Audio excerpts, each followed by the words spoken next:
नमस्कार दोस्तों, the real science study channel पर आपका स्वागत है।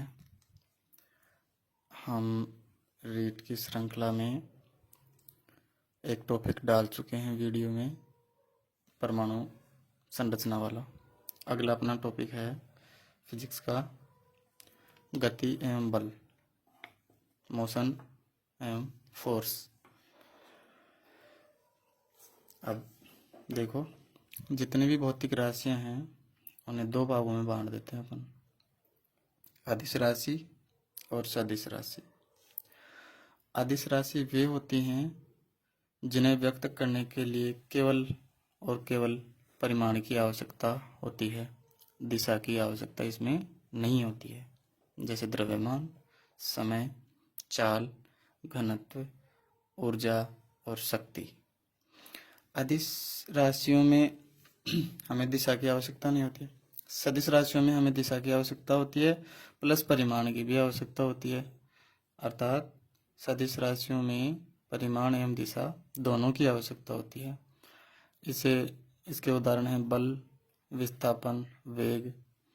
और अदिश राशियों के उदाहरण हैं द्रव्यमान, समय, चाल, घनत्व, ऊर्जा और शक्ति। सदिश राशियों को प्रदर्शन करने के लिए राशि का प्रतीक और उसके ऊपर तीर का निशान लगाकर लिखा जाता है, जैसे F, और इस तीर के निशान को बोलते हैं वेक्टर। ठीक है, जैसे F vector, V vector, A vector. ठीक है। सदिश राशि के परिमाण को सदिश का मापांक भी कहते हैं। सदिश का मापांक किसे कहते हैं? सदिश राशि के परिमाण को।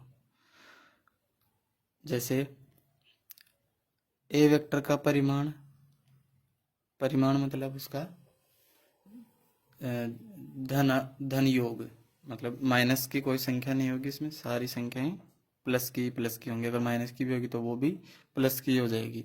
इसका मतलब परिमाण का मतलब यही होता है।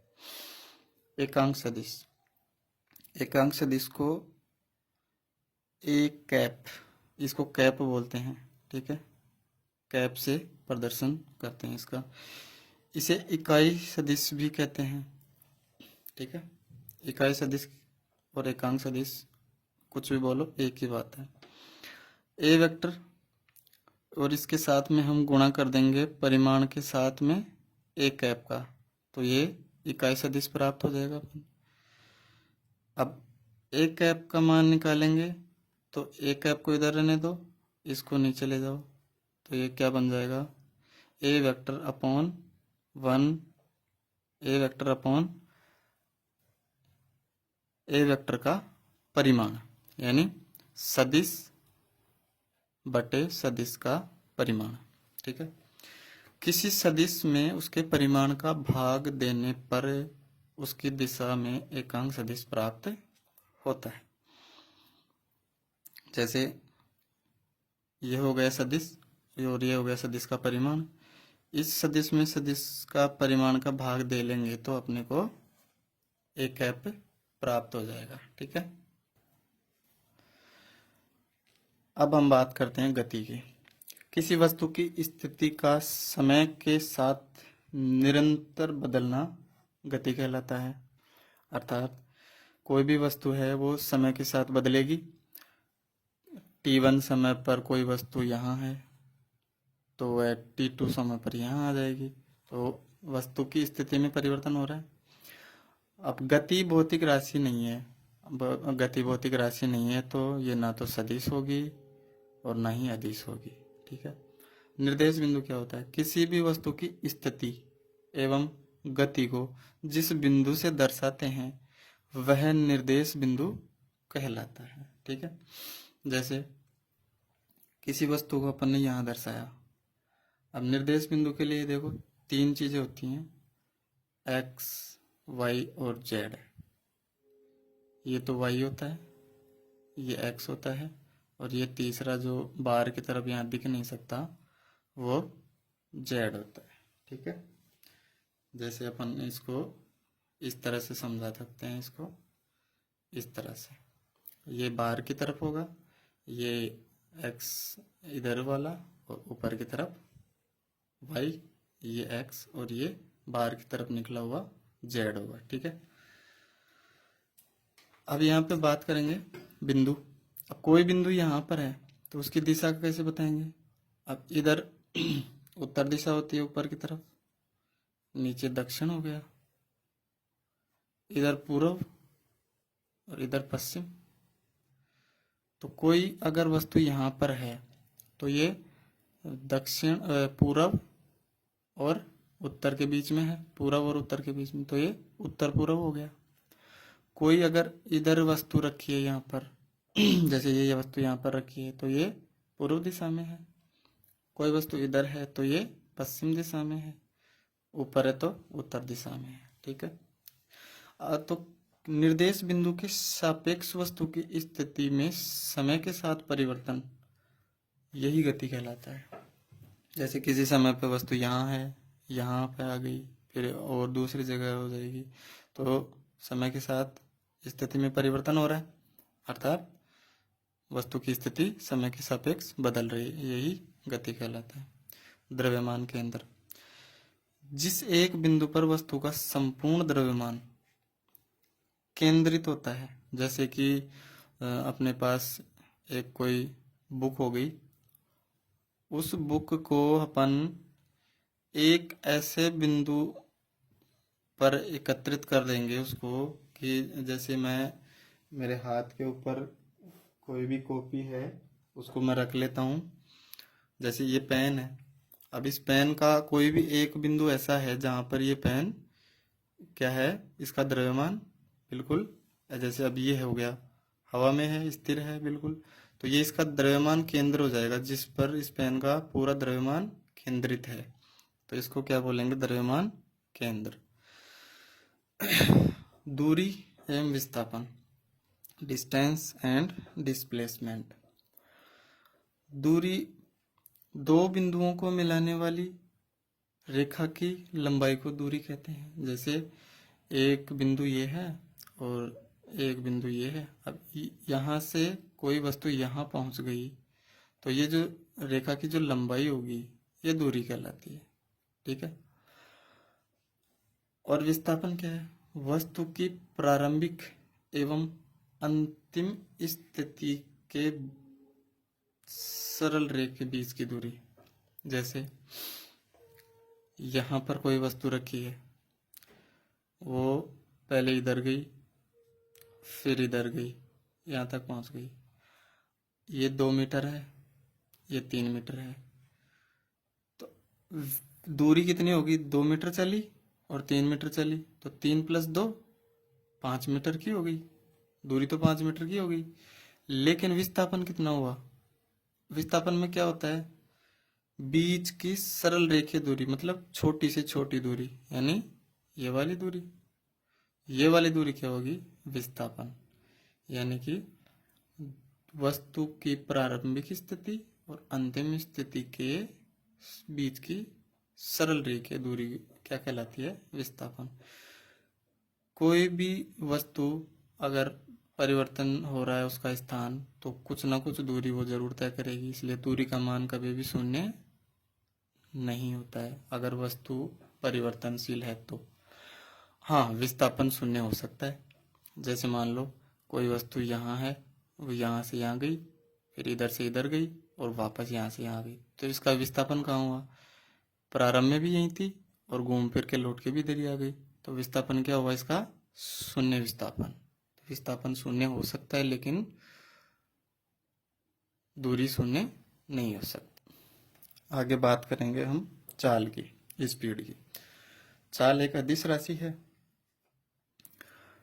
गतिशील वस्तु द्वारा एकांक समय में तय की गई दूरी को चाल कहते हैं। यानी जितनी दूरी तय करेगा वो और उसमें जितना समय लगेगा उसका भाग लगा देंगे तो हमें चाल प्राप्त हो जाएगी। जैसे ये कोई औसत चाल हो गई, डी का मान, डी मतलब दूरी हो गई, तय की गई दूरी, और टी क्या हो गया, तय की गई दूरी में लगा समय। तो दूरी का मात्रक क्या होता है, मीटर, मीटर समय का क्या होता है, सेकंड, तो मीटर प्रति सेकंड, एक तो मात्रक ये हो गया। या फिर किलोमीटर पर आवर यानी किलोमीटर प्रति घंटा। ठीक है। वेग वेलोसिटी, किसी निश्चित दिशा में, देखना चाल में और वेग में इतना ही अंतर है, इसमें दिशा की कोई बात नहीं हुई है, लेकिन वेग में क्या होता है, किसी निश्चित दिशा में वस्तु द्वारा एकांक समय में तय की गई दूरी उसका वेग कहते हैं। वेग क्या हो गया, एकांक समय में तय की गई दूरी को उसका वेग कहते हैं। वेग क्या हो गया, दूरी और निश्चित दिशा में और समय का भाग लगा देंगे, यानी निश्चित दिशा में तय की गई दूरी को विस्थापन कहते हैं, अर्थात विस्थापन बटे समय। विस्थापन को हम s से दर्शाते हैं, समय को t से दर्शाते हैं, और v अपना वेग हो गया। ठीक है। अब दूरी निकालने के लिए क्या करेंगे, s को इधर ही रखेंगे, t को इधर गुणा कर देंगे, तो s वेक्टर बराबर v वेक्टर गुणा t। वेग की दिशा, जिधर वेग की दिशा होगी उधर ही विस्थापन की दिशा होगी। ठीक है। यानी वस्तु का जहां विस्थापन होगा उसी दिशा में उसका वेग होगा। जैसे कोई वस्तु पूर्व की ओर जा रही है तो उसका विस्थापन पूर्व की ओर हो रहा है, तो वेग की दिशा भी क्या होगी, पूर्व की ओर। ठीक है। जहां जहां वेग आएगा वहां दिशा का जरूर मेंशन होगा। ठीक है। वेग का मात्रक क्या होता है, मीटर प्रति सेकंड, 1 मीटर 1 सेकंड। ठीक है। अब इस पे अपन 2 न्यूमेरिकल देख लेते हैं। चाल, एक छात्र अपने वाहन को 100 किलोमीटर की दूरी 2 घंटे में तय करता है अपने वाहन से, तो उसकी औसत चाल क्या होती है। अब चाल का अपन ने फॉर्मूला पढ़ा इधर, v बराबर डी अपॉन टी। डी कितना है 100 किलोमीटर, समय कितना लगा है 2 घंटे, 2 घंटे लगा है समय, तो किलोमीटर पर हावर बटे 2, क्या चाल हो गई भाई, 50 किलोमीटर पर आवर। ठीक है। ये इसका आंसर हो गया। दूसरा न्यूमेरिकल अपन वेग पे देखते हैं। एक बस पूर्व दिशा में गति कर रही है, पूर्व दिशा में, वह 4 घंटे में 200 किलोमीटर चलती है, 200 किलोमीटर। तो इसका वेग का फॉर्मूला क्या है, v बराबर s अपॉन टी। s क्या हो गई, तय की गई दूरी या विस्थापन, कितना हो गया विस्थापन 200 किलोमीटर, और समय कितना हो गया 4 घंटे। लेकिन वेग का मात्रक क्या होता है, मीटर प्रति सेकंड। समय को तो सेकंड में लेंगे और दूरी को मीटर में लेंगे, तो 200 मीटर में कितना, 200 किलोमीटर में कितना मीटर हो गया, 2000 मीटर।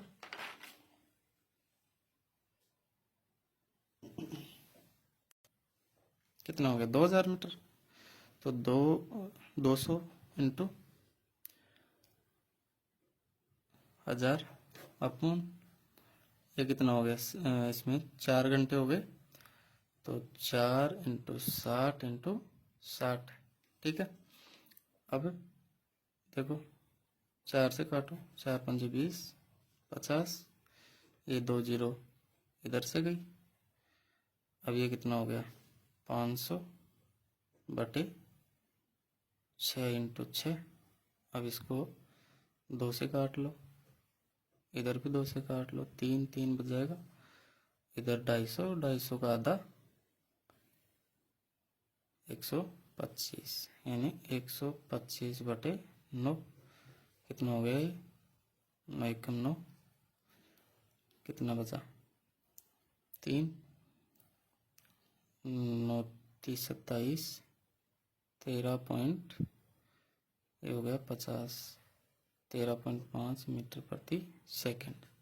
या किलोमीटर प्रति सेकंड में निकालेंगे तो 200 में सीधा 4 का भाग दे दो, 50 किलोमीटर प्रति आवर में आएगा। ठीक है।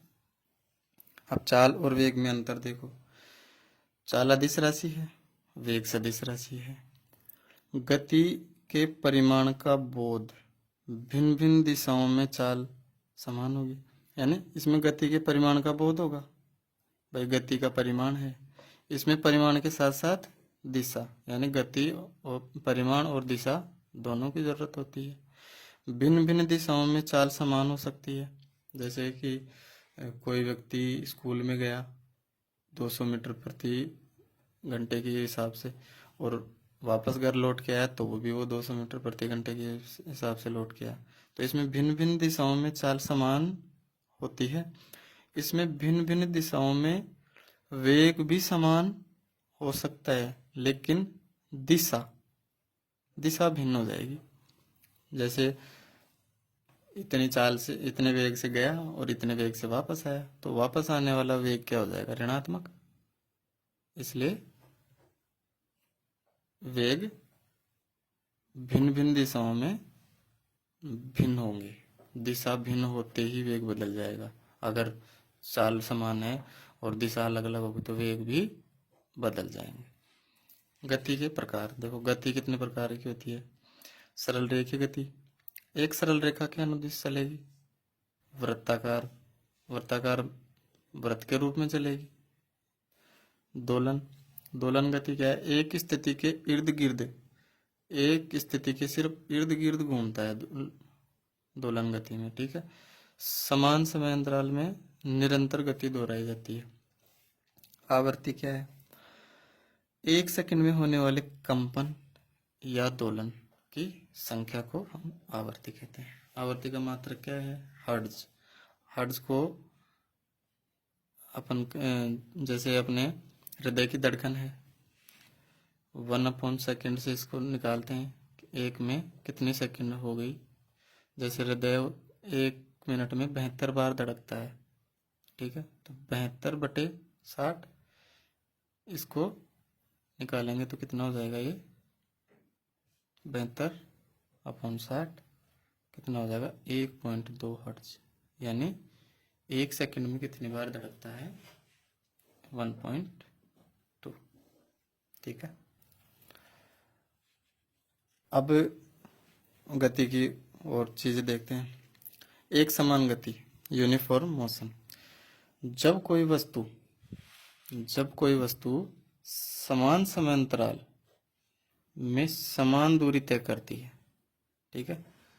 यानी जैसे 1 किलोमीटर की दूरी तय की 200 सेकंड में, 2 किलोमीटर की दूरी तय की 200 सेकंड में, यानी 100 का अंतर हो रहा है। यहाँ भी 100 का अंतर हो गया, यहाँ भी 100 का अंतर हो गया, यहाँ भी 100 का अंतर हो गया, और यहाँ भी 100 का अंतर हो गया। यानी समय का अंतराल समान है और इधर दूरी का अंतराल समान है। यानी समान समय और समान दूरी के अंतराल में जो गति होगी वो एक समान गति होगी। इसको हम ग्राफ से इस तरह से दर्शाएंगे। इधर दूरी है, इधर समय है। 1 किलोमीटर 100 सेकंड में, 2 किलोमीटर 200 सेकंड में, यानी प्रत्येक 100 सेकंड में 1 किलोमीटर दूरी तय हो रही है। इसका मतलब क्या है? ये एक समान गति हो गई। अब ये असमान गति या असमान वेग, इसमें देखो वस्तु गतिशील है। अब क्या हो जाएगा? ये इसका वेग बढ़ रहा है, अब यहाँ पर वस्तु रुक गई,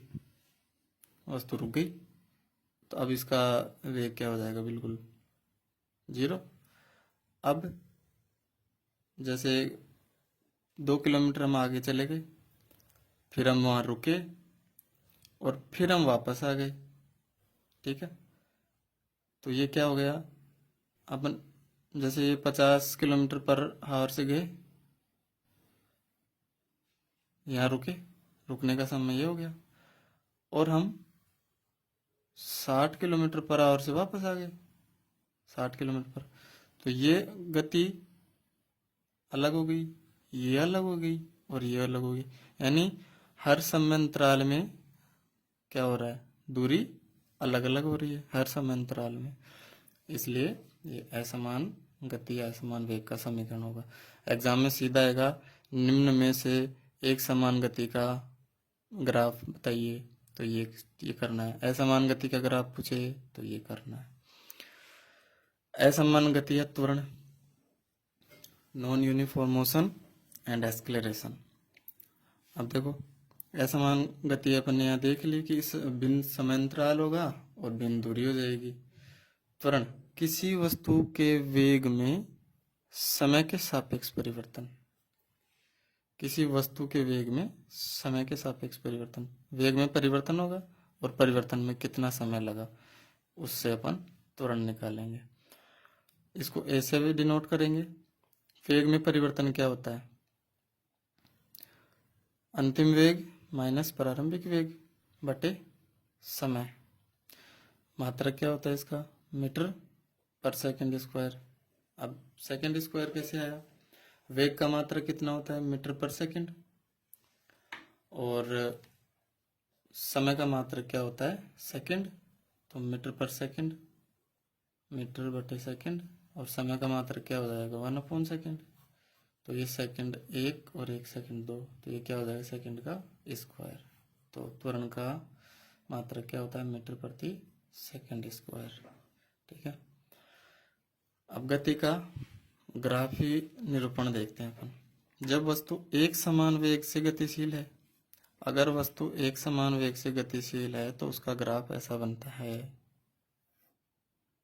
ठीक है। जैसे ए, बी, सी और ये ओ हो गया। टी समय में एस दूरी तय करती है वस्तु, टी समय में एस दूरी तय करती है, इतने वेग से करती है और इतने समय में तय करती है। तो इसका क्षेत्रफल कितना हो जाएगा? v इंटू टी, इसका क्षेत्रफल। दूसरा हम देखेंगे।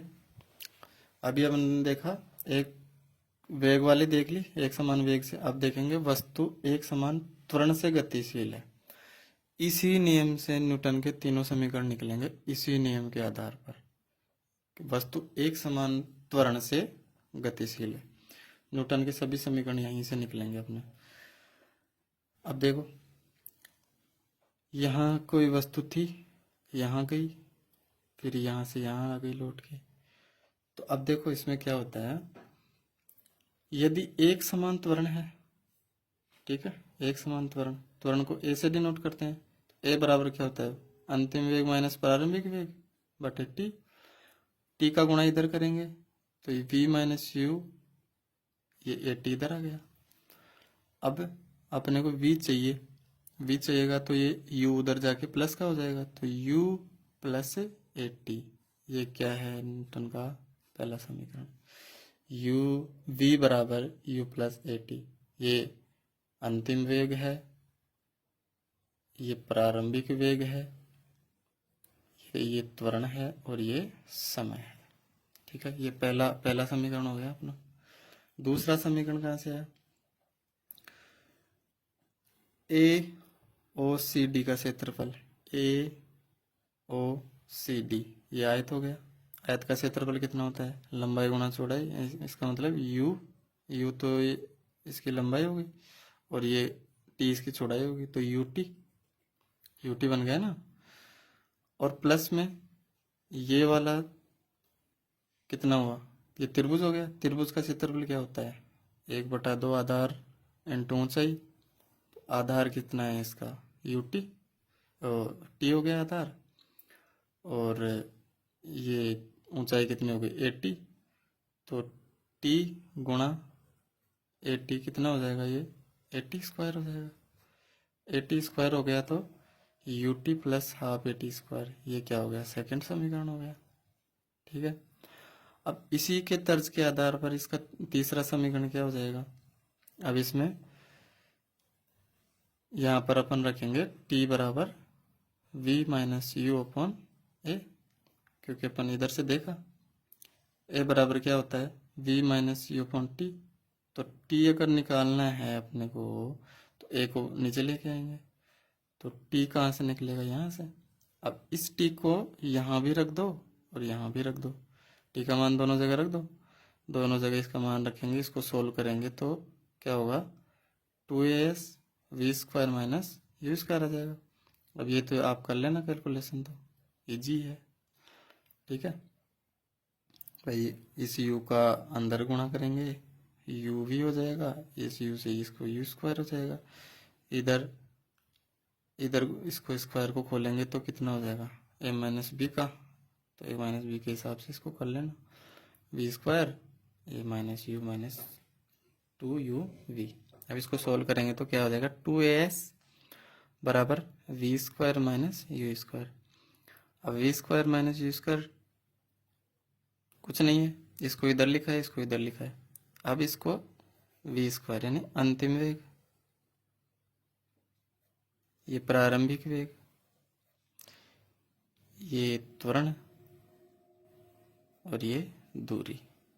जब भी दूरी का पूछना है तो ये फॉर्मूला लगता है या फिर दूरी में ये फॉर्मूला लगता है। इन दोनों में से कोई सा भी फॉर्मूला दूरी पूछने के लिए हम यूज में ले सकते हैं। अब इस पर हम कुछ न्यूमेरिकल देखते हैं। अब एक न्यूमेरिकल देखते हैं। विराम अवस्था से चलकर कोई रेलगाड़ी 10 मिनट में 72 किलोमीटर प्रति घंटे का वेग प्राप्त कर लेती है। तो रेलगाड़ी और एक समान त्वरण से गतिशील है। तो अब इसमें क्या रेल का त्वरण बताओ और इस वेग से रेलगाड़ी द्वारा समय में तय की गई दूरी बताओ। देखो 10 मिनट कितनी सेकंड हो गई, 60 मिनट हो गई, 60 सेकंड हो गई। अब ये सेकंड में बदल गया, 10 मिनट का इसे 10 से और गुणा कर दो। ये जैसे 72, इसको मीटर में बदलेंगे, 1000 से गुणा कर देंगे, ये तो मीटर में बदल गया। अब जो ये 10 मिनट है इसको अपन अगर सेकंड में बदलेंगे तो ये 1 मिनट में कितनी सेकंड होती हैं, 60, और 10 मिनट में कितनी सेकंड हो जाएंगे, 60 इंटू 10 कितने हुए, 600 सेकंड हो गई। ठीक है। अब क्या होता है, ए बराबर v minus you upon T, त्वरण तो ऐसे ही निकालेंगे। अंतिम वेग कितना हो गया, 72। ठीक है, 72 इंटू 1000 अपॉन 72 इंटू 1000, और ये प्रारंभिक वेग 0 है ही, तो u का मान कितना हो जाएगा, 0 हो जाएगा। अब नीचे क्या, 60 इंटू 10 या 600 कैसे भी लिख लो, 2 जीरो से 2 जीरो गई, 6 12,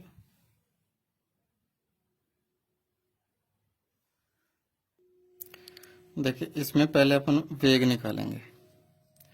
ठीक है, अब ये वेग कैसे निकलेगा, 72 किलोमीटर प्रति घंटा है। ठीक है, 1000 से गुणा कर देंगे, प्रति घंटा है मतलब 1 घंटे में 60 मिनट, और 60 1 मिनट में 60 सेकंड। 0 से 2 जीरो गई, 2 जीरो गई, 36 होता है, और ये 36 दूना 72 हो गया, यानी 20 मीटर पर सेकंड। ये इसका वेग आ गया। अब v का मान आ गया 20 मीटर पर सेकंड, u का मान है 0, और 10 मिनट का समय अपने को दिया है, तो 20 माइनस के 0 बटे 10 इंटू 60 कितना आ गया, 20 बटे 600, ये कट गया, 1/30 मीटर पर सेकंड स्क्वायर। ये आ गया त्वरण का मान। ठीक है, त्वरण का मान कितना आ गया अपने, 1/30 मीटर पर सेकंड। पहला क्वेश्चन सॉल्व हो गया। ठीक है, अब अपने को दूसरा क्या, अब दूरी निकालेंगे। दूरी का फॉर्मूला क्या होता है, एस बराबर U T plus half a t square. U T, you क्या प्रारंभिक वेग 0, तो ये वाली तो 0 हो जाएगी राशि, half a t square, half a कितना आया था अपना 1/30, और टी कितना है, समय कितना है 600 सेकंड का स्क्वायर कर दो, 1/2 इंटू 1/30 इंटू ये कितना हो जाएगा 3600, और ये 0 कितने हो जाएंगे 4। अब इस 0 से 1 0 कट जाएगी, ये 6 हो गया, 6 से इसको काटेंगे तो कितना आ जाएगा 6000 मीटर या हम इसमें बोलेंगे 6 किलोमीटर। तो कितनी दूरी तय करेगी? 6 किलोमीटर की। अब देखो, असमान त्वरित गति से गतिशील। असमान त्वरित गति, देखो, असमान त्वरित गति से गतिशील। कोई वस्तु यहाँ से जा रही, निकली, त्वरण मतलब वेग में बढ़ोतरी हो रही है, वेग बढ़ रहा है, और फिर ये वेग कम हो रहा है, मतलब त्वरण घट रहा है। तो ये क्या हो गया? समय के साथ परिवर्तन हो रहा है। असमान त्वरित, पहले त्वरण बढ़ा और फिर त्वरण घटने लग गया, तो ये असमान त्वरित गति होगी।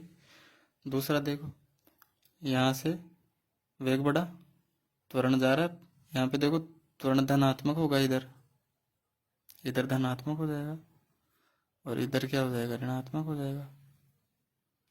यहाँ बढ़ रहा है, यहाँ पे घट रहा है। यहाँ पर क्या हुआ? त्वरण बढ़ा, धनात्मक, इसमें क्या हुआ? गाड़ी रुक गई, शून्य। फिर क्या हुआ? त्वरण घटने लग गया, तो यानी त्वरण क्या हो जाएगा? इधर ऋणात्मक। तो ये इस तरह से दो ग्राफ बनेंगे इसके, एक धनात्मक त्वरण में, ये ऋणात्मक हो जाएगा, तो एक ट्रायंगल शेप बन जाएगा, और एक कुछ इस तरह चतुर्भुज की तरह बन जाएगा। ठीक है। अब नेक्स्ट देखो, बल। वह भौतिक राशि जो वस्तु की गत्यात्मक एवं विराम अवस्था में परिवर्तन लाता है, यानी वस्तु को खींचना या वस्तु को धक्का देने का जो प्रयास है, उसे ही हम बल कहते हैं। ये वाली एनसीईआरटी की परिभाषा है, थोड़ा सा देख लेना एक बार, सेम लिखा हुआ है वहाँ पे। वस्तु की गत्यात्मक अवस्था और विराम अवस्था में परिवर्तन लाने के लिए जो प्रयास किया जाता है, उसको हम बल कहते हैं, यानी वस्तु को खींचना एवं धक्का देना बल कहलाता है। अब अनुभव के आधार पर बल के प्रकार कितने होते हैं? 2। संपर्क बल हो गया, असंपर्क बल हो गया। संपर्क बल में क्या है? संपर्क या स्पर्श आवश्यक है दो वस्तुओं के बीच में, उसी में संपर्क बल लगेगा। जैसे दीवार को हम धक्का लगाएंगे तो दीवार का और अपने हाथ का संपर्क होना जरूरी है। घर्षण बल, तनाव, जैसे कोई डोरी के सहारे कोई वस्तु लटका दी, इसमें जो बल उत्पन्न हुआ वो तनाव बल हो गया। प्रतिक्रिया बल, कोई वस्तु दीवार से टकरा के दीवार से वापस आ गई, उसमें क्या हो गया? प्रतिक्रिया बल हो गया। ठीक है। असंपर्क बल, इसमें स्पर्श नहीं होता है भाई। जैसे विपरीत आवेश हो गए, एक धन आवेश हो गया, एक ऋण आवेश हो गया, तो विपरीत आवेश में क्या होगा? आकर्षण होगा। विपरीत आवेशों में आकर्षण होता है, और समान आवेश एक दूसरे को प्रतिकर्षित करते हैं, तो ये समान आवेश क्या करते हैं? प्रतिकर्षण बल हो गया। विपरीत आवेश प्रतिकर्षित करेंगे, तो असंपर्क, इनमें संपर्क नहीं होता है, संपर्क करने की जरूरत ही नहीं पड़ती है, क्योंकि ये तो प्रतिकर्षित कर रहे हैं। तो विपरीत आवेश आकर्षित होंगे और समान आवेश प्रतिकर्षित होंगे। अब इनके उदाहरण है विद्युत बल, गुरुत्वाकर्षण बल, इनमें क्या है? संपर्क होना जरूरी नहीं। चुंबकीय बल। अब बल का मात्रक क्या है? एसआई पद्धति में देखो, एसआई पद्धति में बल का मात्रक F बराबर क्या होता है? द्रव्यमान गुणा त्वरण। इसके बारे में अपन आगे और चर्चा करेंगे आराम से, लेकिन थोड़ा सा देख लो। m बराबर द्रव्यमान को हम केजी में लेते हैं। त्वरण का अपन ने देखा है, उसका मात्रक मीटर अपॉन सेकेंड स्क्वायर होता है, तो केजी गुणा मीटर अपॉन सेकेंड स्क्वायर इसका बल का मात्रक हो गया। इसी को न्यूटन कहते हैं, kg into metre upon second square, इसी को हम न्यूटन कहते हैं। सीजीएस पद्धति में क्या होता है? किलोमीटर की जगह, किलोग्राम की जगह हम ले लेंगे ग्राम, और मीटर की जगह ले लेंगे सेंटीमीटर, और सेकेंड स्क्वायर, ये डाइन कहलाता है। अब देखो, प्रकृति में 4 प्रकार के बल पाए जाते हैं मोस्टली: गुरुत्वाकर्षण बल, दुर्बल बल, विद्युत चुंबकीय बल, और एक नाभिकीय बल। गुरुत्वाकर्षण बल सभी द्रव्यमान वाले कणों पर लगता है, सभी द्रव्यमान वाले कण, जैसे पृथ्वी और चंद्रमा के बीच भी लगेगा, सूर्य और पृथ्वी के बीच भी लगेगा। मतलब जो भी कण जो द्रव्यमान रखता है ना, तो उसमें और एक दूसरे कण के बीच में गुरुत्वाकर्षण लगता ही लगता है। गुरुत्वाकर्षण बल हर दो द्रव्यमान के कणों के बीच में लगता है, और ये सबसे कमजोर बल होता है। दुर्बल बल क्या होता है? रेडियो एक्टिव विघटन होता है, जिसको अल्फा बीटा क्षय कहते हैं। तो उस समय जो उनके कणों के बीच में जो बल लगेगा वो दुर्बल बल होगा। विद्युत चुंबकीय बल क्या है? आवेशों के और ध्रुवों के मध्य, आवेश जैसे धनावेश ऋणावेश, इनके बीच में, धनावेश धनावेश के बीच में। अब ये ध्रुव हैं, चुंबक के दो ध्रुव होते हैं, नॉर्थ और साउथ। तो समान ध्रुव क्या करेंगे? प्रतिकर्षित, और असमान ध्रुव क्या करेंगे? आकर्षित। तो इसी तरह से ये विद्युत चुंबकीय बल हो गया। नाभिकीय बल क्या होता है? प्रोटॉन और इलेक्ट्रॉन के मध्य जो बल लगता है वो नाभिकीय बल होता है। सबसे शक्तिशाली पावरफुल बल है ये। प्रकृति में पाए जाने वाले बलों में सबसे पावरफुल बल कौन सा है? नाभिकीय बल। अब इनकी क्षमता का क्रम देख लो, सबसे कमजोर है, फिर इससे ज़्यादा, फिर ये ज़्यादा, और सबसे ज़्यादा जो बल है वो नाभिकीय बल का मान होता है। अब गुरुत्वाकर्षण बल को देखो, दो कणों के मध्य लगने वाला आकर्षण बल गुरुत्वाकर्षण बल कहलाता है। कोई भी दो कण होंगे उसके मध्य बल जो लगेगा वो गुरुत्वाकर्षण बल होगा। इसका मान कैसे निकालेंगे? कोई भी दो कण हो गए, उनके बीच की दूरी हो गई, दो कणों के बीच की दूरी क्या होगी? आर होगी। तो उनका द्रव्यमान हो गया कणों का, उसको गुणा करेंगे और उनके बीच की त्रिज्या का स्क्वायर करके उसमें भाग लगा देंगे। अब ये इसके समानुपाती हो गया। अब ये समानुपाती का चिन्ह हटाएंगे तो ये इसका नियतांक हो गया। इसको गुरुत्वीय नियतांक कहते हैं, और इसका मान होता है 6.67 इंटू 10⁻⁻11 न्यूटन इंटू द्रव्यमान हो गया ये, और ये हो गया इसका केजी स्क्वायर। तो Newton metre square kg square. ये जो मान ज्ञात किया था ये हेनरी कैवेंडिश नामक वैज्ञानिक ने इस मान को निकाला था, यानी इस वैज्ञानिक ने पृथ्वी को तोला था। ठीक है, कौन सा वैज्ञानिक था? Henry Cavendish. गुरुत्वीय त्वरण का मान कितना होता है? 9.8 मीटर प्रति सेकंड स्क्वायर। पृथ्वी की त्रिज्या कितनी है? 6400 किलोमीटर। तो इस अगर फॉर्मूले में अपन ये सारे मान रख देंगे, पृथ्वी का द्रव्यमान हो गया, अब जैसे चंद्रमा और पृथ्वी के बीच की दूरी बल निकालेंगे गुरुत्वाकर्षण बल, तो पृथ्वी का द्रव्यमान लिखो, इधर चंद्रमा का द्रव्यमान लिखो, इनके बीच की दूरी लिख दो। ठीक है, तो ये इसका मान आ जाएगा। चंद्रमा पर पृथ्वी की तुलना में भार 1/6 होता है। जैसे अगर किसी व्यक्ति का मान यहाँ पे 60 kg है पृथ्वी पर, तो चंद्रमा पर कितना होगा? 60/6, 10 किलोग्राम का। यहाँ का 60 किलो का आदमी चंद्रमा पर 10 किलो का ही होगा। ठीक है, अब देखो 1 किलोग्राम हो गया एम। वेट क्या होता है? एम इंटू जी। तो 1 किलोग्राम को अगर हम न्यूटन में बदलेंगे तो क्या होगा? उसको अपन जी से गुणा कर देंगे। जी का मान कितना होता है? 9.8। तो ये 1 kg का मान आ गया। अब पूछ ले कि 5 kg में कितने न्यूटन होंगे भाई?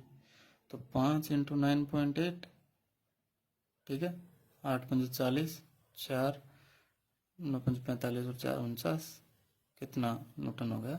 49 न्यूटन। ठीक है, थोड़ा ध्यान में रखना। भूमध्य रेखा पर भार सर्वाधिक होता है। ठीक है, भूमध्य रेखा पर भार सर्वाधिक होता है, और ध्रुवों पर भार सबसे कम होता है। कैसे? जैसे ये अपनी पृथ्वी है, ये भूमध्य रेखा जा रही है, ये इसके ध्रुव है, ठीक है। तो ये पृथ्वी का केंद्र हो गया। अब ध्रुवों पर आदमी का या कोई भी वस्तु का द्रव्यमान क्या हो जाएगा? कम। और भूमध्य रेखा पर क्या हो जाएगा? सर्वाधिक। तो जैसे कोई सोना यहाँ तोला गया भूमध्य रेखा पर, वही सोना अगर ध्रुवों पर जाकर तोलेंगे तो वो अधिक भार का निकलेगा, ठीक है। तो सर्वाधिक भार कहाँ पाया जाता है? भूमध्य रेखा पर। आगे घर्षण बल की बात करेंगे अपन। जब दो सतह संपर्क में आती हैं, दो सतहें होना जरूरी है घर्षण बल के लिए, तो आपेक्षिक गति का विरोध करने वाला गुण, कोई वस्तु गतिशील कर रही है, उस गति को रोकने के लिए जो गुण होता है, उस रोकने का गुण होता है, उसको घर्षण बल कहते हैं। जैसे कोई वस्तु चल रही है लेकिन वो चलते चलते रुक गई, मतलब उसकी आपेक्षिक गति को रोकना, उसके अपेक्षित गति का विरोध हो रहा है, तो इस गुण, विरोध करने वाले गुण को क्या कहते हैं? घर्षण बल। घर्षण बल गति के विपरीत दिशा में लगेगा। जैसे कोई व्यक्ति इस दिशा में चल रहा है तो घर्षण बल उसका विपरीत दिशा में लगेगा, ठीक है।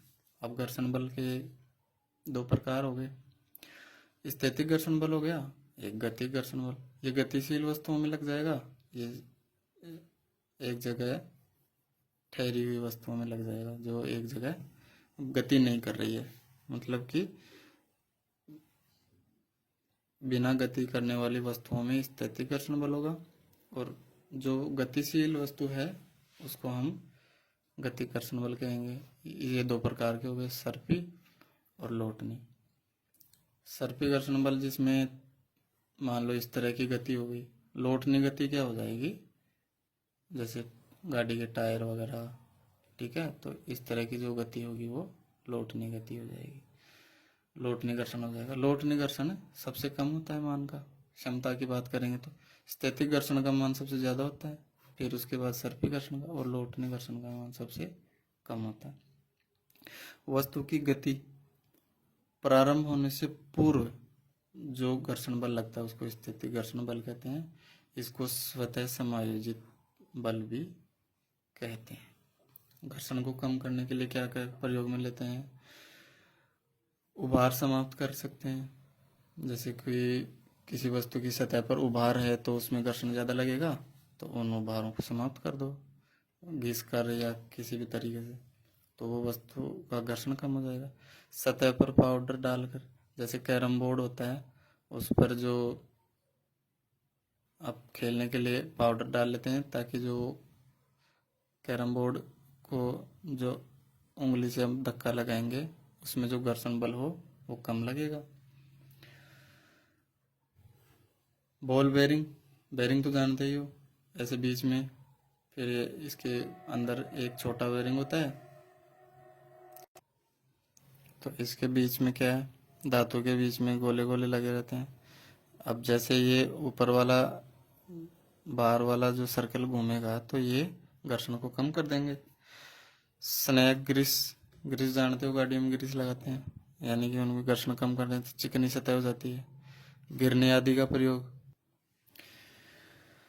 घर्षण के लाभ: चलने फिरने, बोलने, लिखने, ब्रेक आदि लगाने, माचिस की तिल्ली जलाने। मतलब प्रकृति में अगर घर्षण बल नहीं होगा तो प्रकृति एक तरह से कोई भी काम नहीं हो सकता। हर काम के लिए घर्षण बल होना जरूरी है। लिखने के लिए भी घर्षण बल चाहिए, अगर घर्षण होगा ही नहीं तो पेन कैसे चलेगा, ठीक है। टायर और जूतों में जो खांच बनाई जाती है वो घर्षण बढ़ाने के लिए बनाते हैं, ताकि फिसलन कम से कम हो और ब्रेक लगाने पर गाड़ी और चलने पर हमारे जूते फिसले नहीं, इसलिए उसमें क्या है, खांच बनाई जाती है। घर्षण से हानि क्या है? अब घर्षण से हानि ये है कि जैसे मशीन एक कलपुर्जे काम करते हैं तो वो धीरे धीरे घर्षण होने से क्या है, वो घिस जाते हैं और उनकी कार्य क्षमता में कमी आ जाती है। चिकनी सतह पर अगर घर्षण नहीं होगा तो चलना मुश्किल हो जाएगा, इसलिए घर्षण ज़रूरी है। रेत पर घर्षण नहीं मौजूद नहीं होता है, इसलिए रेत में चलना बहुत मुश्किल होता है, रेत में चला ही नहीं जाता है। विद्युत बल, इलेक्ट्रिक फोर्स, दो आवेशों के मध्य लगने वाला बल, दो आवेशों के मध्य लगने वाला बल। विद्युत बल का जो नियम है वो कूलाम ने दिया था। Q बराबर प्लस माइनस एन इंटू ई। एन क्या है, इलेक्ट्रॉन की संख्या, और ई क्या है, इलेक्ट्रॉन पर आवेश। ये दो आवेश है, एक ही आवेश ये है, एक आवेश है, इनके बीच आर की दूरी है, तो इनके बीच लगने वाला बल क्या होगा, के एक नियतांक है जिसका मान कितना होता है 10 into 10⁹ newton metre into coulomb square. K into Q1 Q2 upon r square. Electron का आवेश का मान कितना होता है 1.6 इंटू 10⁻⁻19 कूलम। ठीक है। समान आवेश प्रतिकर्षित, विपरीत आवेश आकर्षित। चुंबकीय बल मैग्नेटिक फोर्स, चुंबक के ध्रुवों के मध्य लगने वाला बल चुंबकीय बल कहते हैं। ध्रुव चुंबक के कितने होते हैं, दो, दक्षिण ध्रुव और उत्तरी ध्रुव। एन उत्तरी ध्रुव हो गया, एस दक्षिण ध्रुव हो गया। विद्युत धारा का चुंबकीय प्रभाव की खोज किसने की थी, ऑरस्टेड ने 1820 में। चुंबक कहाँ से मिलके बना होता है, Fe3O4 फेरोफेरिक ऑक्साइड। क्यू बराबर एन ई, अभी अपन ने देखा था। एंड ये मान लो एक एग्जाम्पल हो गया कि इसके लिए पॉसिबल है या नहीं, 3.2 आवेश पॉसिबल है या नहीं, तो एन अपॉन ई का मान 2.0 आ रहा है। इसके हिसाब से एन अपॉन ई का मान कितना आ रहा है 0.2, तो ये पॉसिबल नहीं है।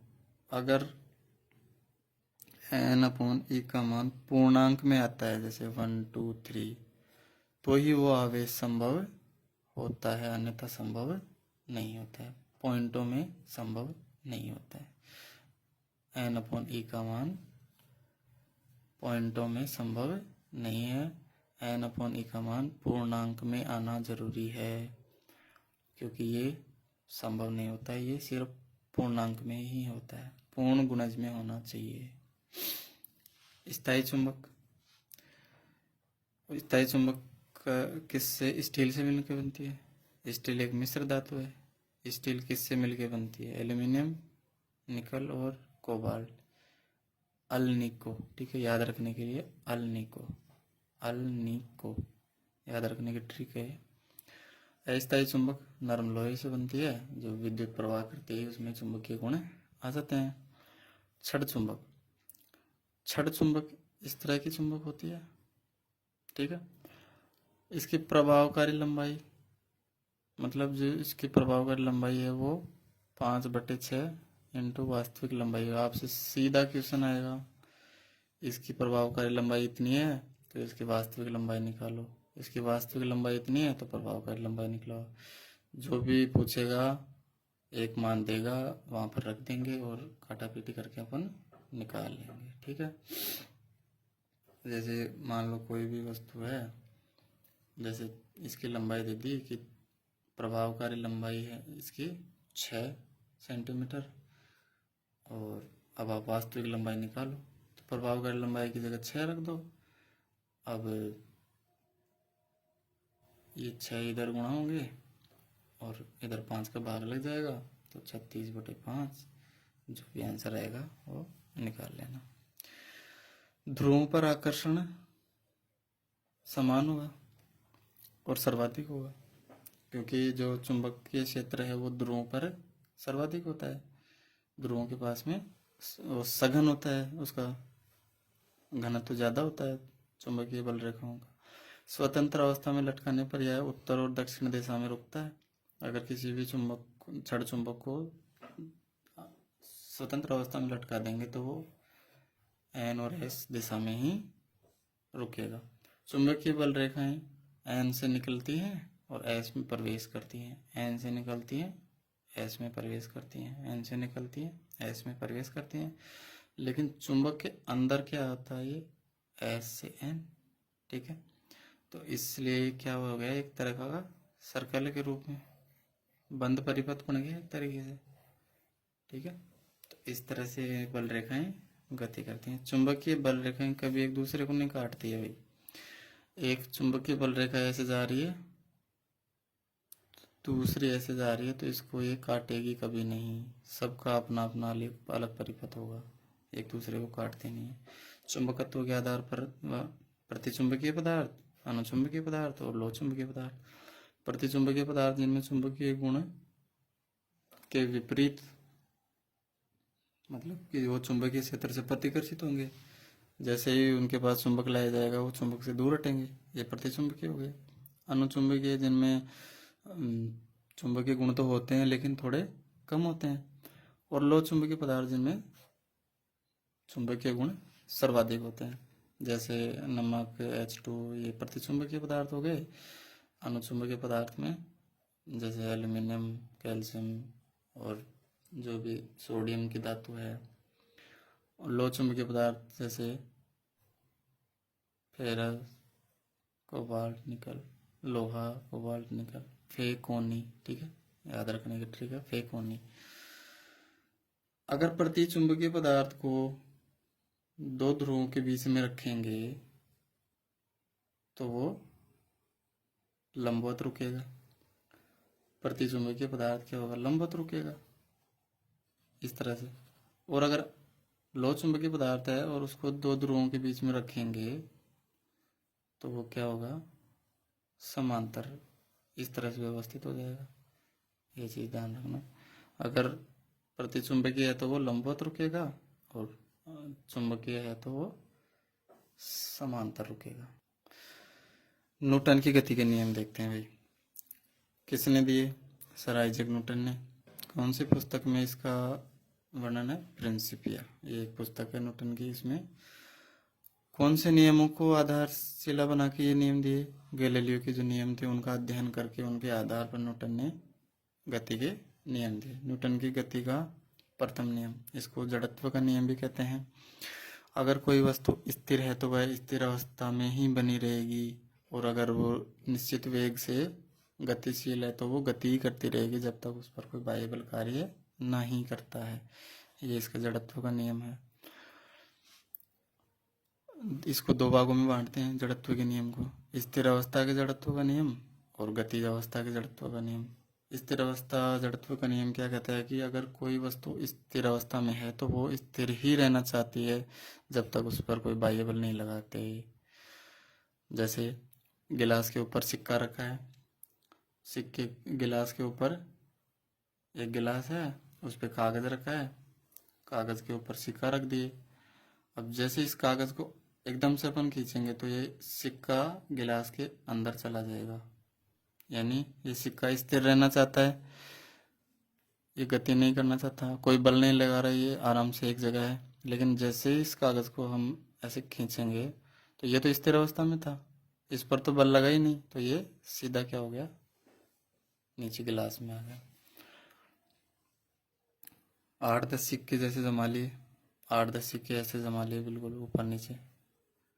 अब एक सिक्का इधर लिए, अब इस सिक्के को इतने जोर से मारेंगे उंगली से कि ये नीचे वाला सिक्का तो बाहर आ जाएगा, और ये वाला सिक्का इसको प्रतिस्थापित कर देगा और इसकी जगह ले लेगा।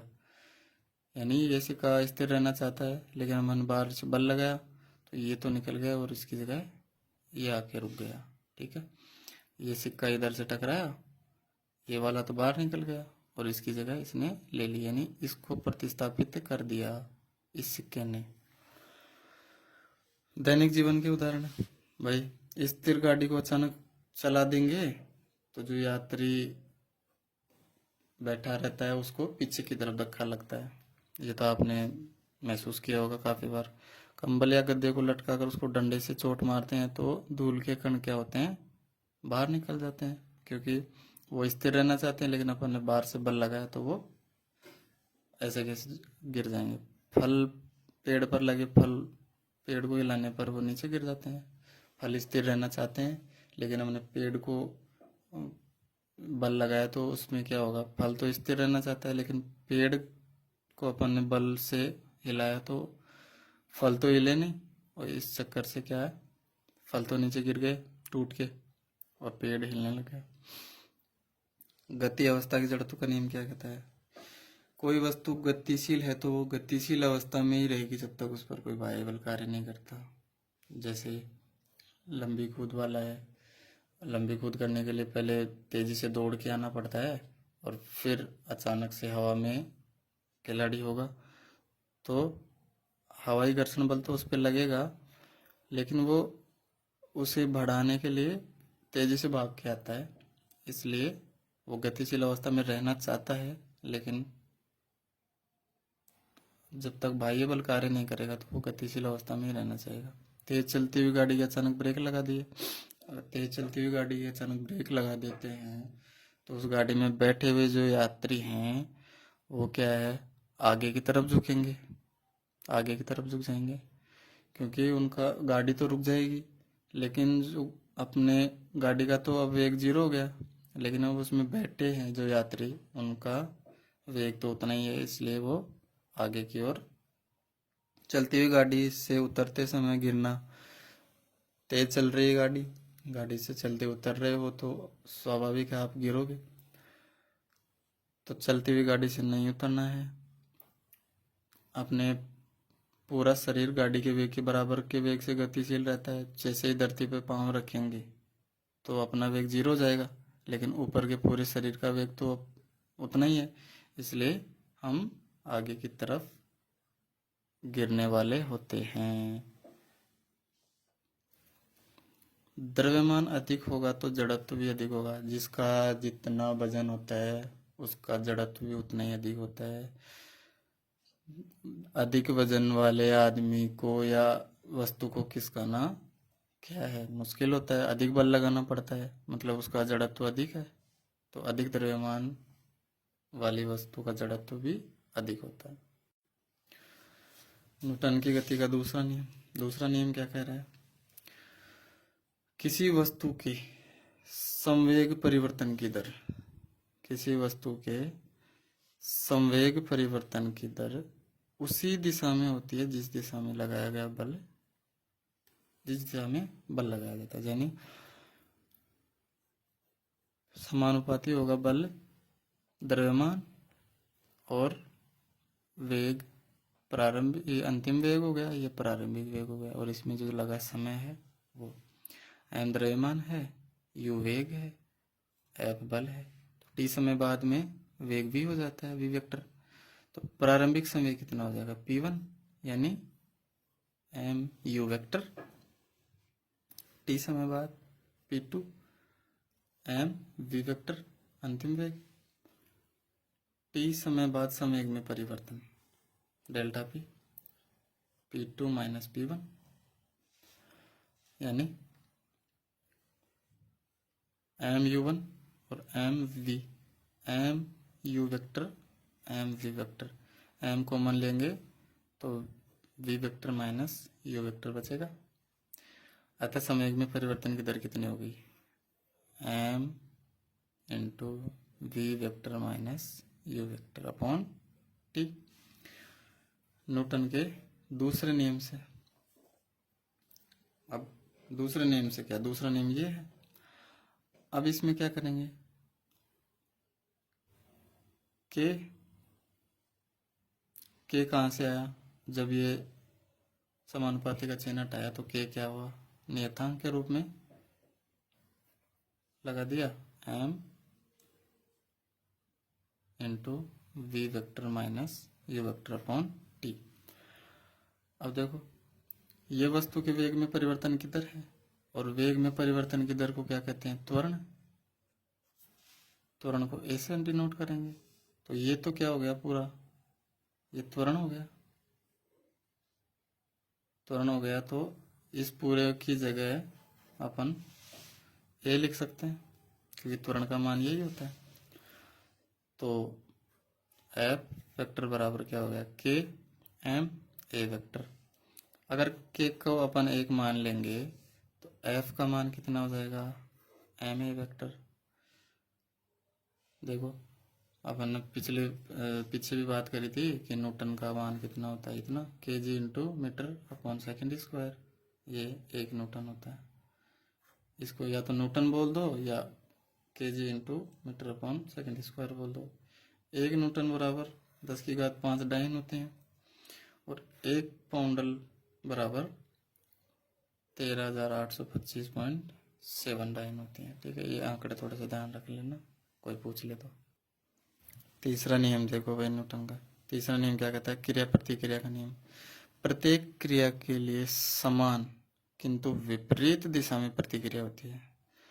सदैव दो भिन्न वस्तुएं कार्य करेंगी। जैसे दीवार हो गया, दीवार पे हम धक्का लगा रहे हैं तो एक तो दीवार का धक्का हो गया और एक अपन धक्का। दीवार अपनी तरफ बल लगाएगी, हम दीवार की तरफ बल लगाएंगे।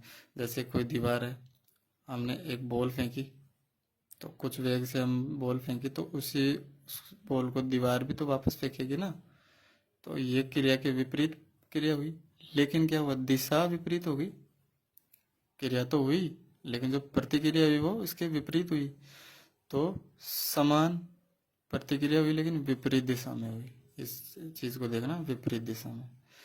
किसी गाड़ी को धक्का लगा रहे हैं अपन, गाड़ी को धक्का लगाएंगे तो क्या, गाड़ी ऐसे तो है नहीं कि तो अपन कोई सी भी गाड़ी को धक्का लगाते ही वो आगे चली जाएगी। गाड़ी भी तो अपना कुछ रखती है ना, वजन, यानी उसमें भी तो घर्षण बल आदि से फिर उसका आगे खिसकना मुश्किल हो जाता है। तो गाड़ी द्वारा लगाया गया बल और अपने द्वारा लगाया गया बल, तो अपनी तो क्रिया हो गई और गाड़ी जो लगा रही है बल वो विपरीत हो गया उसके अपनी क्रिया के, तो प्रतिक्रिया हो गई। हम गाड़ी को आगे की तरफ धक्का लगा रहे हैं लेकिन गाड़ी पीछे की तरफ अपनी तरफ बल लगा रही है। पैदल चलना, पैदल चलने के लिए क्या होता है, हम आगे की तरफ जैसे पाँव खिसकाएंगे तो घर्षण में क्या होगा, पाँव को हम पीछे धकेलना पड़ेगा पाँव को, तब हमारी गति आगे की तरफ बढ़ेगी। तो क्रिया के विपरीत प्रतिक्रिया होगी। तैराकी को पानी में तैरता है तो वो पानी को क्या है, हाथ से पीछे की तरफ धकेलेगा तब उसकी गति आगे की तरफ जाएगी। नाव में भी यही होता है, पतवार से लेके पानी को पीछे की तरफ करेंगे तो आगे जाएगी नाव। वायुयान के ब्लेड घूमते हैं तो क्या वो आगे की हवा को पीछे की तरफ धकेलते हैं, तब वायुयान आगे की तरफ गति करता है। तो ये क्रिया प्रतिक्रिया के नियम पर आधारित है। बंदूक से चलने वाली गोली, बंदूक से चलाने के पहले जब ट्रिगर दबाते हैं तो वो बंदूक पीछे की तरफ धक्का मारती है इन आदमी के, तब जाके गोली आगे की तरफ जाती है। ऐसा ही रॉकेट के प्रक्षेपण के समय होता है। रॉकेट का इतना प्रेशर, हवा का इतना प्रेशर होता है कि वो धरती की तरफ धक्का लगाएगी तब जाके रॉकेट ऊपर की तरफ गति करेगा। संवेग संरक्षण का नियम। यदि किसी पिंड पर बाह्य बल शून्य कर देंगे तो निकाय का पूर्ण संवेग संरक्षण होता है। जैसे ये बल लग रहा है, अगर इसको हम 0 कर देंगे, इसको 0 कर दिया तो ये P इधर जाएगा तो ये भी 0 हो जाएगा। तो क्या हो गया, P2 vector minus P1 vector बराबर 0 हो गया। ये इधर जाएगा तो प्लस का हो जाएगा, तो क्या हो जाएगा, P2 बराबर P1 वेक्टर। ठीक है, तो हो गया ना संवेग संरक्षण। दाब, वस्तु के प्रति एकांक क्षेत्रफल पर लगने वाला बल। दाब बराबर बल बटे क्षेत्रफल, इकाई क्षेत्रफल की बात है। बल का मात्रक कितना होता है, न्यूटन अपॉन मीटर स्क्वायर, इसको हम पास्कल कहते हैं। न्यूटन अपॉन मीटर स्क्वायर को हम पास्कल कहते हैं। उत्प्लावकता, बायोंसी, किसी द्रव का वह गुण जिसके कारण द्रव में छोड़ी गई वस्तु पर ऊपर की ओर एक बल लगता है, उसको उत्प्लावकता कहते हैं, जिससे वस्तु तैरती है। ऊपर की ओर उसमें बल लगेगा। इसमें दो बल कार्य करते हैं। पृथ्वी का गुरुत्वाकर्षण तो उसको अंदर की तरफ खींचेगा, लेकिन पानी का जो उत्प्लावक बल है वो उसको ऊपर की तरफ धक्का मारता है। अब देखो सिलेबस में है आर्किमिडीज का सिद्धांत मेंशन कर रखा है, रीट के सिलेबस में अलग से इम्पोर्टेंट है, देख लेना। जब किसी वस्तु को किसी तरल में पूर्ण या आंशिक रूप से डुबाया जाता है तो वह ऊपर की दिशा में एक बल का अनुभव करती है, जो वस्तु द्वारा हटाए गए तरल के भार के बराबर होता है। यह बल उत्प्लावन बल कहलाता है। इसे ही आर्किमिडीज का सिद्धांत कहते हैं। इसका उपयोग पनडुब्बी और नाव की डिजाइन बनाने के लिए इसका उपयोग करते हैं, ताकि पानी में डूबे नहीं, डूबे तो कितनी देर तक डूबे, कितने अंदर तक डूबेगी वस्तु, ये सब निर्धारित करती है उसकी पानी का उत्प्लावन बल और वस्तु की बनी डिजाइन। जैसे एक पानी का गिलास है, वो इतना भरा हुआ है, जितने वेट की वस्तु हम इसमें डालेंगे, जैसे मान लो ये फुल भरा हुआ है पानी का गिलास, ठीक है, पूरा फुल भरा है। अगर हम जितने वजन की बोल इस पे डालेंगे ना, जितने क्षेत्रफल की, उतना ही पानी बाहर निकालना पड़ेगा, ठीक है। जितना वजन का और जितना क्षेत्रफल का वस्तु हम इसमें डालेंगे, उतना ही वजन का पानी बाहर अपने आप निकल जाएगा, तब जाके ये वस्तु इसमें डूबेगी, ठीक है। पानी का बर्फ में तैरना भी इसी का उदाहरण है। हाइड्रोमीटर क्या काम करता है? अलग अलग द्रवों का घनत्व मापने में काम आता है हाइड्रोमीटर, ठीक है, ध्यान रखना। हाइड्रोमीटर द्रवों का घनत्व मापने के काम में आता है हाइड्रोमीटर। दुग्ध मापी के जैसे माप वगैरह बनाते हैं, वो भी इसी सिद्धांत पे आधारित है। इसमें कितनी जगह बनाए हैं कि इतना इसमें दूध और जो भी बेचने का सामान है। घनत्व किसी पदार्थ का एकांक आयतन घनत्व कहलाता है। जैसे m द्रव्यमान हो गया, v आयतन हो गया। d को घनत्व कैसे डिनोट करते हैं? तो m/v, m को kg से और आयतन को m³ से दर्शाएंगे, तो ये क्या हो जाएगा? kg m−3। आपेक्षिक घनत्व किसी भी पदार्थ के घनत्व को पानी के घनत्व के साथ तुलना करने पर जो मान आता है वो आपेक्षिक घनत्व होता है। पदार्थ का घनत्व हो गया, उसमें पानी के घनत्व का भाग लगा देंगे तो आपेक्षिक घनत्व का मान आ जाएगा। अब इसका मात्रक और इसका मात्रक समान होता है तो आपस में कट जाएंगे, इसलिए ये मात्रकहीन राशि होती है, ठीक है दोस्तों।